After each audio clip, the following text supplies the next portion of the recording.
E número 8, queremos focar em um ministério vivificante.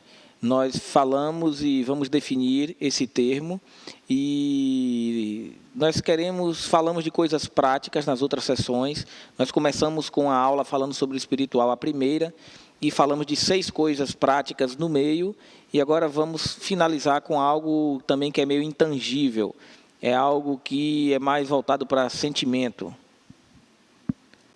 Quando usamos o termo vivificante, é algo difícil de se definir, porque é algo que você não sabe como medir, quando está ali ou não. E quando está presente, você não sabe o porquê. Então, às vezes, você chega naquele ambiente, uma igreja onde você fala, uau, eu amo estar nesse lugar. Em outras vezes, você está em outra igreja e você fala, mal posso esperar para sair daqui. E, às vezes, as mesmas canções estão sendo cantadas. Então, você não sabe, é algo que você não consegue mensurar. Mas o que nós sabemos é o seguinte, tem que haver um tipo de atenção especial não só para o produto, mas para o ambiente onde o produto está contido. Então, se eu pudesse definir um ministério vivificante, as canções, não só as mensagens que é pregada, os e-mails que nós enviamos, tudo aquilo que nós falamos, mas tem a ver com o ambiente em si, tem que ser o ambiente correto. E, é claro, uma ilustração bíblica para isso é a parábola da semente e do solo. Lembre-se que Jesus disse essa parábola, eu coloquei a referência aí para você, é Marcos capítulo 4. Ele disse que se você semeia a semente no solo, ela vai produzir uma colheita. Então, quem produz a colheita é o solo e não a semente. Muitos pensam que apenas pregar a Bíblia ou trazer uma mensagem no ambiente que vai fazer a diferença. E nem sempre isso é verdade, porque muitas pessoas às vezes usaram a Bíblia para criar guerras e coisas terríveis. Então, eles usaram a Bíblia em um ambiente diferente. E essa é a razão pela qual muitas pessoas têm interpretado a Bíblia de uma maneira errada. Então, ensinamos aos implantadores de igreja que você tem que se certificar de que há uma saúde no solo, há uma saúde no ambiente para que as coisas cresçam saudáveis.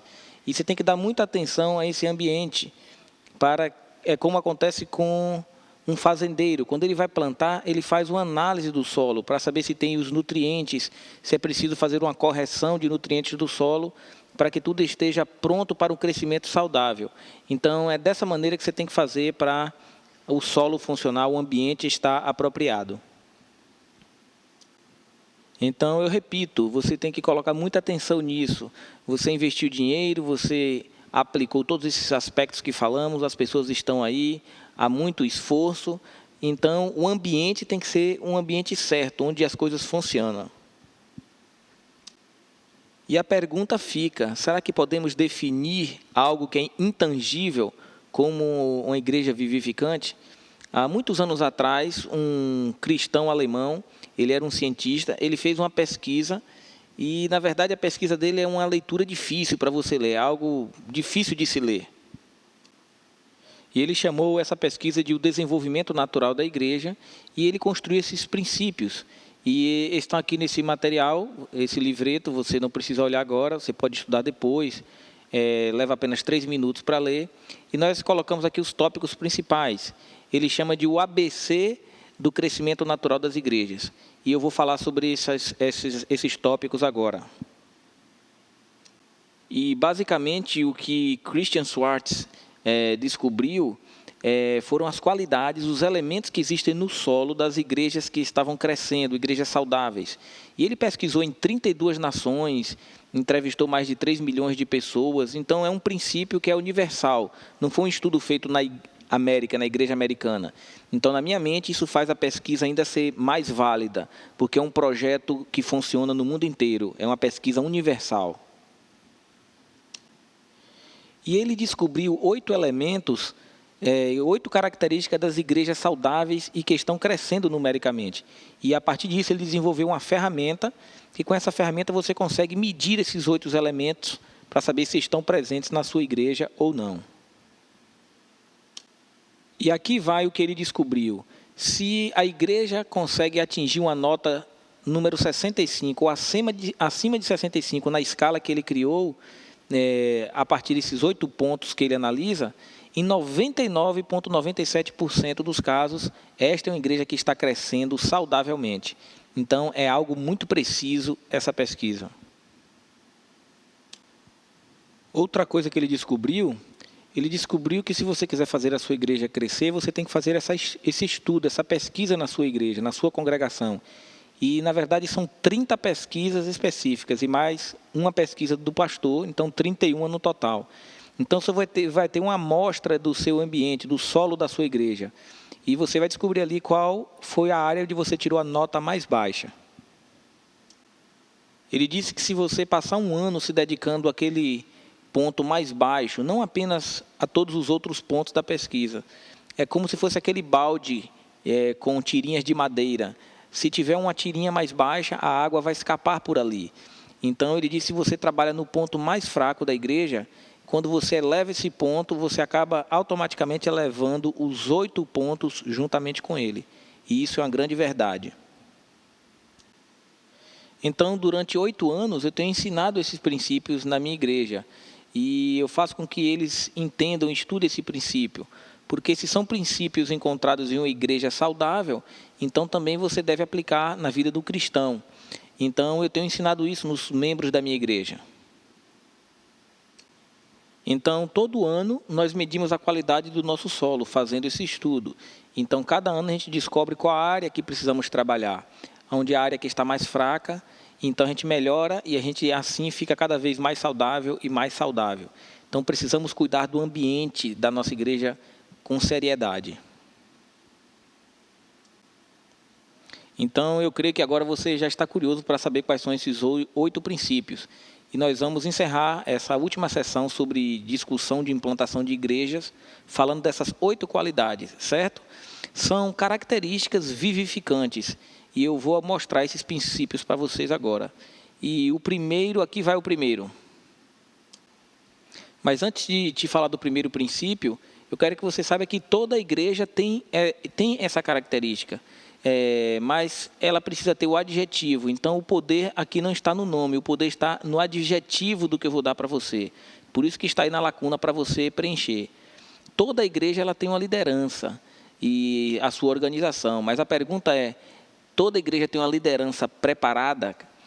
Você preparou o seu povo e liberou esses líderes? Eles estão prontos, preparados? Deixe-me ler aqui esse pequeno parágrafo. Líderes de igrejas vivificantes não tentam edificar no seu próprio poder. Não tem nada a ver com chrisrogers.com ou seunome.com, mas exatamente o oposto. Eles tentam edificar a vida de outras pessoas, ajudar outros cristãos a atingir o seu nível de capacidade, que a Bíblia diz que eles já têm esse poder, essa capacidade. Então, esse é o plano, edificar as pessoas do corpo de Cristo, para que todo o corpo esteja funcionando propriamente. Então, é muito importante você vivificar o sonho das pessoas da sua igreja. Deixa eu te contar como que você tira os holofotes de cima de você.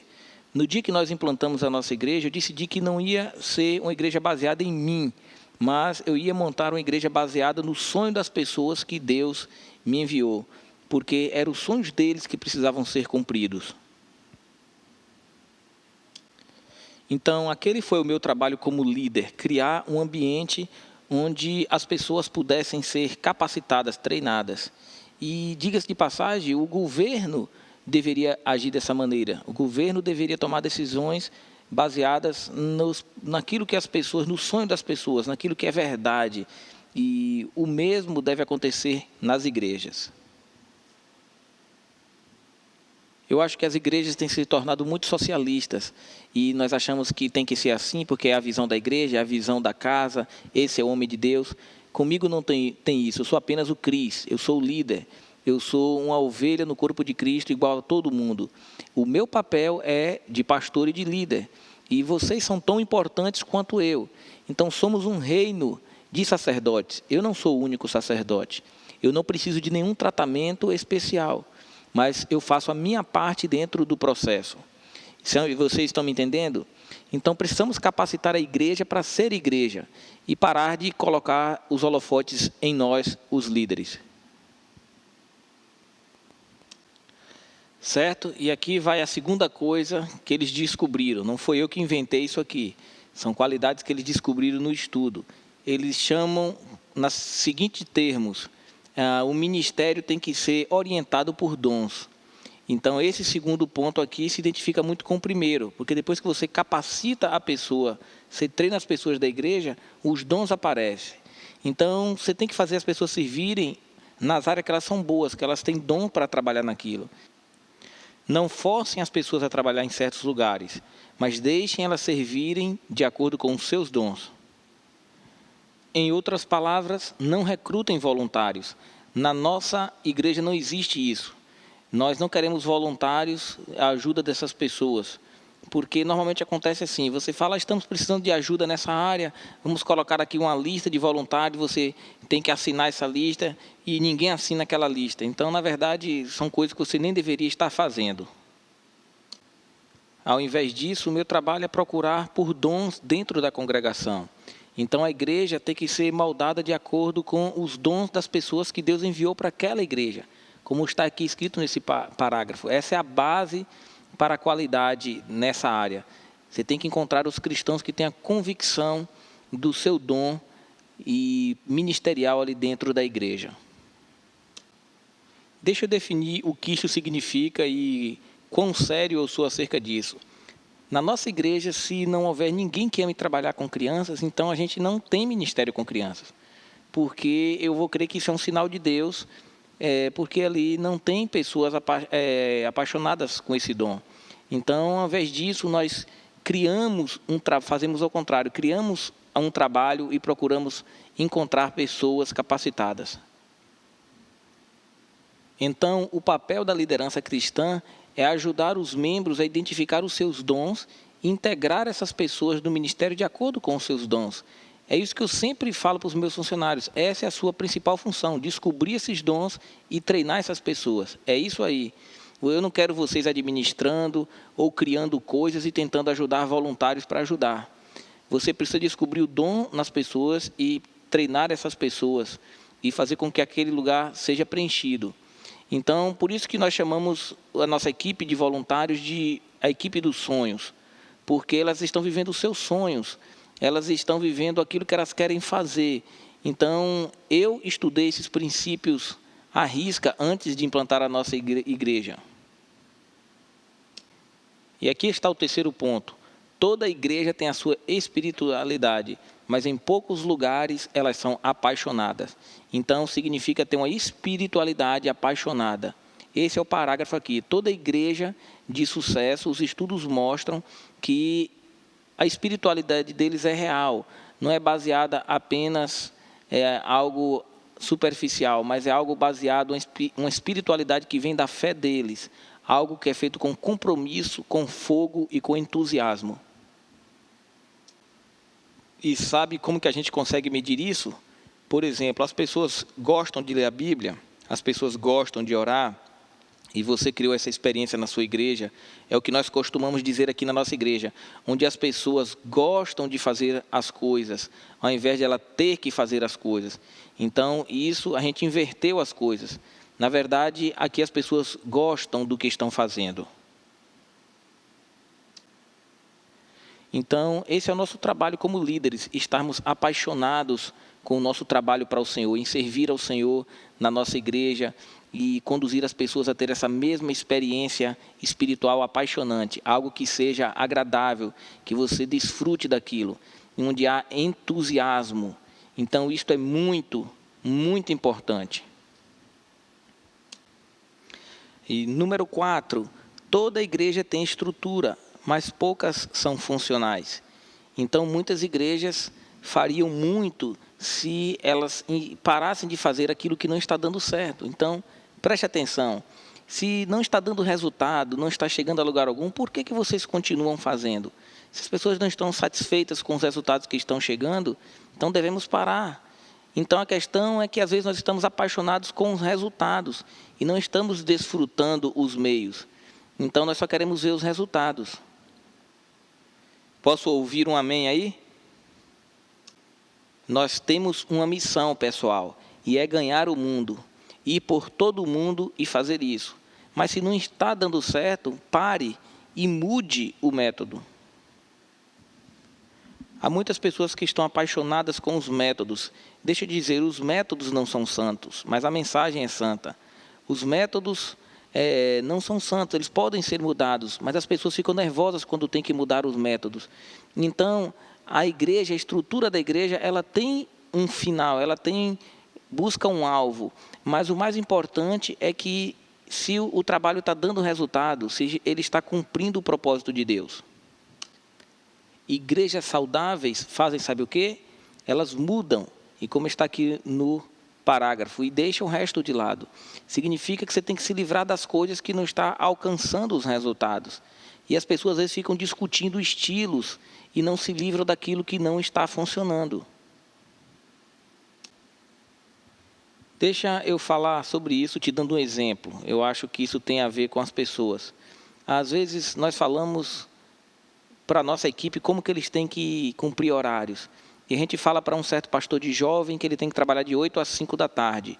E aí, depois que as crianças estão saindo da escola no final da tarde, aquele pastor de jovens vai para casa. Então eu falo, faça o que você quiser durante o dia, durma até meio-dia, vá jogar golfe. Mas quando as crianças estiverem saindo da escola, faça alguma coisa. Comece a trabalhar com eles na saída da escola, leve eles para jogar alguma coisa. Então, não sei se você está entendendo o que é que eu quero dizer. Esse é um exemplo do que eu quero falar. Número 5. Toda igreja tem culto de adoração, mas poucos cultos de adoração são inspiradores. E pesquisas mostram que, na verdade, esses cultos de adoração não têm diferença do outro culto qualquer em relação à liturgia e tudo mais. Então, a pergunta que a gente faz é, o culto de adoração está sendo inspirador para as pessoas que frequentam esse culto? Pessoas que atendem esses cultos no anonimato chegaram à conclusão que, para alguns cristãos, pode ser até heresia. Eles acham que um culto inspirador é divertido. Então, em 32 países, o resultado da pesquisa foi o mesmo. O culto de adoração tem que ser algo divertido. Então, tente descobrir o que é isso, o que é ser divertido. As pessoas, às vezes, tiravam as crianças do colo de Jesus. Hollywood coloca Jesus como uma figura triste. Mas, na verdade, essa não era a realidade. Jesus tinha crianças em volta dele. As crianças brincavam com ele. Era como se Jesus tivesse um magnetismo, ou talvez doce no bolso, ou um pirulito, ou uma bola para brincar. A verdade é que as crianças eram atraídas por Jesus, pulavam no colo dele, e a gente não sabe o porquê. Na verdade, devia ter algo divertido ali, senão as crianças não estariam indo querer estar em volta de Jesus, certo? Então eu digo, a igreja tem que ser a mesma coisa, certo? A igreja tem que ser divertida.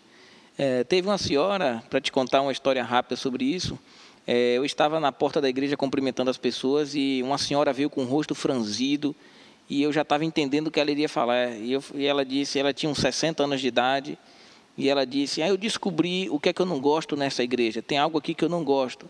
E você sabe como é, né? Pastor, quando já ouve isso, já fica todo desconfiado, dizendo, por favor, não quero nem ouvir. Se possível, vá embora que eu não quero ouvir isso. Mas educadamente eu disse, sim senhora, o que é que aconteceu? Eu já estava vermelho, com o rosto vermelho, e eu falei, o que é que a senhora tem para me dizer? Ela estava brincando comigo. Então ela abriu um pequeno sorriso no rosto, e com um pouco de lágrima ela olhou para mim e disse, eu descobri que tem algo nessa igreja que eu não gosto. E isso é ter que esperar 6 dias para voltar para o culto. E ela falando isso começou a chorar. E ela disse, por toda a minha vida eu nunca tive algo tão divertido, uma igreja, um culto tão vivificante em toda a minha vida.